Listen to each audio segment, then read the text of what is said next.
আমি তোমার প্রণাম মহানন্দ বক্ষণ করিলাম। মা জননী, মা জননী, মা জননী, তুমি ওখানে বদ্দার আসনে বসে যাও।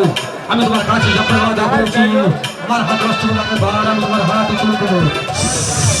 যা বলছি যা, যা বলছি, যা বলছি, যা বলছি, যা।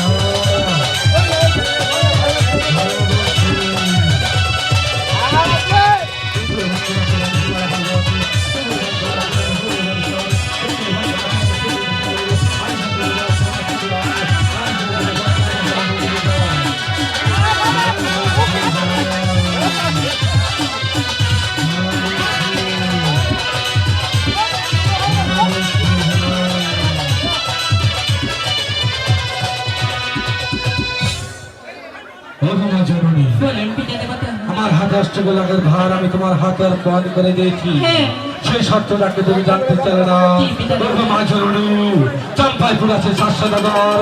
তুমি বাবা মা শিক্ষার পূজা করে তুমি যাবে চম্পাইপুর 400 নগরের কাছে। তার কাছে যায় গর্ব ভদ্র ভাষায় একটি পুষ্পাঞ্চল হিসাবে সে যা তোমার তাকে তোমাকে দিয়ে দিবে।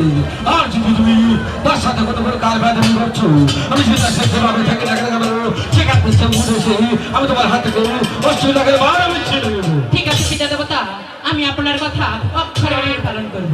তাহলে আসো মা জননী। ঠিক আছে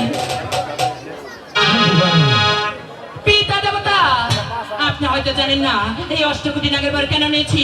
কেননা এই অষ্টকোটি নাগের বার আমার যাচাই করতে হবে। তাই তো আমি চলে যাব সেই রাখাল রাজ্যে, ওই রাখালদেরকে উচিত শিক্ষা দেব। তবে আমার নাম শিবের কন্যা পদ্মা দেবী।